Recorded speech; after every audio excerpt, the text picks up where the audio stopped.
Salut à tous et bienvenue sur AL Witch. Aujourd'hui, je vais vous présenter une nouvelle vidéo. Et ça fait longtemps que je n'en ai pas posté. D'ailleurs, je ferai une vidéo pour en parler un peu plus. Mais je suis sur un projet depuis un moment. Et du coup, ça prend pas mal de temps. D'ailleurs, si jamais des personnes qui voient cette vidéo ont créé leur propre oracle et sont passées par Make My Playing Card, n'hésitez pas à me contacter parce que j'ai vraiment besoin de conseils, surtout au niveau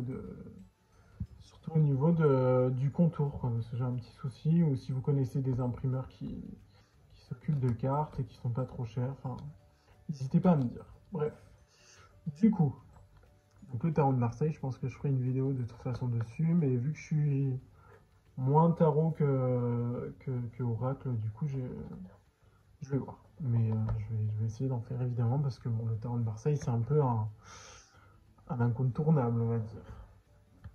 Hop, du coup,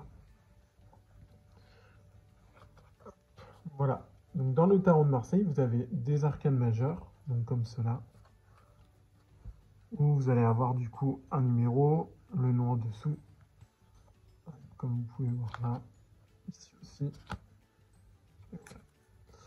Et vous allez avoir des arcanes mineures, comme beaucoup de tarots, j'ai envie de dire, si ce n'est pas tous. Par exemple, le roi d'épée, roi de denier, roi de bâton.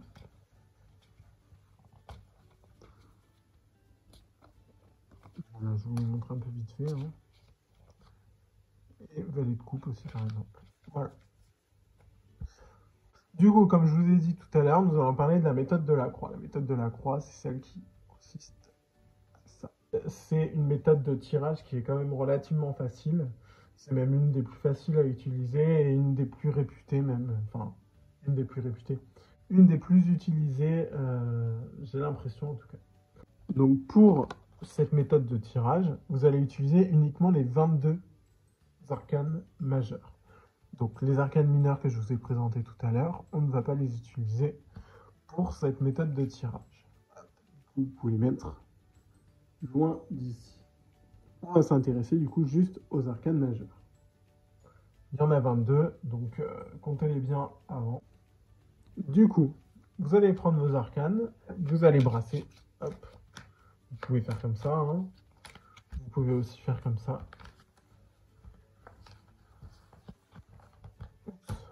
Éviter de retourner les cartes. Hein. Voilà.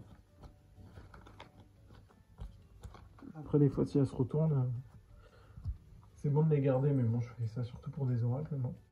Du coup, hop, vous allez étaler vos cartes et vous allez en tirer 5. Vous allez en tirer une première qui ira sur le côté gauche, une deuxième qui ira juste ici, une troisième et une quatrième. Hop. On va bouger un petit peu tout ça qui prend de la place. Je suis un peu restreint au niveau de la place, on va dire. Voilà. Donc une première, une deuxième, une troisième et une quatrième. Pour déterminer la cinquième, vous allez devoir faire un calcul que du coup je vais vous présenter. Du coup, hop, on retourne la première, la deuxième, la troisième, la quatrième. Et pour ce calcul, vous allez devoir additionner les 4. Donc là, nous avons le 12. Là, on a le 18, le 2 et le 19. Donc quand vous allez additionner tous ces chiffres, ça va vous faire un total de 51. Voilà, 51. Ensuite, si votre chiffre que vous avez obtenu en additionnant tout ça, ça fait plus que 22, donc qui correspond au nombre d'arcanes majeures que vous avez dans le jeu, vous allez additionner, du coup, c'est un peu comme la numérologie, j'ai envie de dire, limite. Vous allez additionner le 5 et le 1 du chiffre que vous avez obtenu. Par exemple, vous auriez obtenu 71, il faut faire 7 plus 1. Vous obtenez, je ne sais pas moi, 54, il faut faire 5 plus 4. Là, en l'occurrence, c'est 51, du coup, vous faites 5 plus 1. Du coup, on obtient le chiffre 6, qui correspond à l'amoureux. Du coup, vous allez dans vos arcanes majeures, Vous recherchez l'amoureux qui est là. Hop. Le 6. Et ce sera votre résultat. Hop.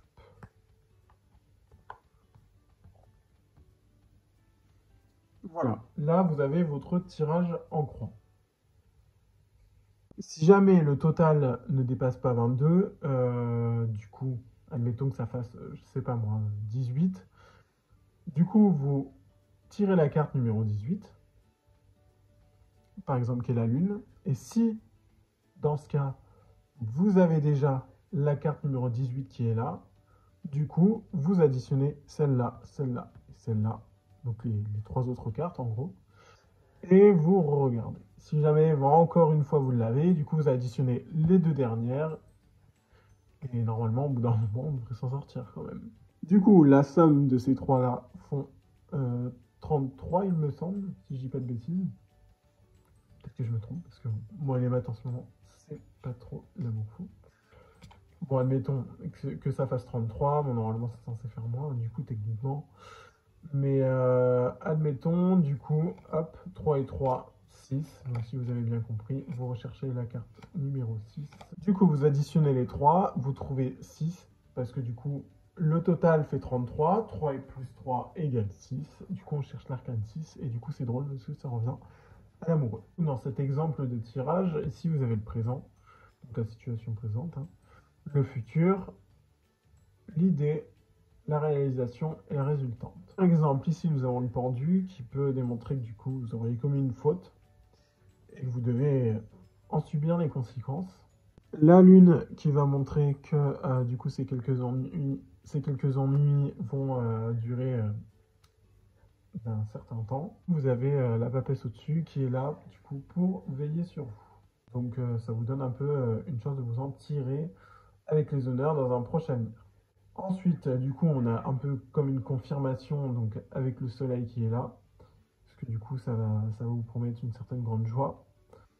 Et par contre, du coup, avec l'amoureux qui est en résultante, en fait, ça démontre que vous hésitez à prendre une décision sentimentale qui s'impose. Donc voilà, moi je trouve que c'est une méthode qui est assez simple et rapide, entre guillemets, même si je trouve que pour tirer les cartes, il ne faut pas penser à la rapidité. Mais je trouve que c'est pas mal parce qu'on a un peu à la fois du coup la situation présente qui est représentée, le contre, enfin après ça dépend de vous, ça dépend de l'oracle ou du tarot que vous utilisez, mais ça peut être aussi les forces contraires, ça la force majeure. Ça vous permet de voir un peu la situation dans sa généralité, un peu plus en synthèse, quoi. Sachant que moi je trouve, enfin, après ça reste mon avis personnel, je trouve que pour ce type de tirage, donc le tirage en croix, c'est plus intéressant de le faire sur des questions fermées. Normalement, la question fermée, c'est bien, par exemple, est-ce que je vais me marier? La réponse, oui ou non. Voilà, ça c'en est une. Est-ce que demain, je sais pas moi, je vais aller au travail? Oui ou non? Voilà, pour ce genre de type de questions, moi je trouve que le tirage en croix, c'est intéressant. Après, évidemment, avec l'expérience, vous pouvez faire des tirages beaucoup plus globaux avec juste un tirage en croix. Après, ça arrive avec le développement de vos capacités personnelles. Ça reste mon avis. Après, tout le monde peut ne pas le partager, mais ça reste mon avis. Voilà en tout cas pour le tirage en croix avec le tarot de Marseille. Donc j'espère que ça vous aura aidé à y voir un tout petit peu plus clair. Sinon, n'hésitez pas à poser vos questions en commentaire. J'essaie d'y répondre le plus régulièrement possible. Et du coup, là, je vous ai un peu délaissé pour quelques temps donc, par rapport au projet que je vous parlais tout à l'heure. N'oubliez pas, si jamais certains l'ont fait, n'hésitez pas à laisser en commentaire, hein. Et du coup, donc là, je suis reparti pour faire quelques vidéos, vu que je stagne un peu avec mon projet. C'est un peu dommage parce qu'il me reste juste l'impression, donc bon.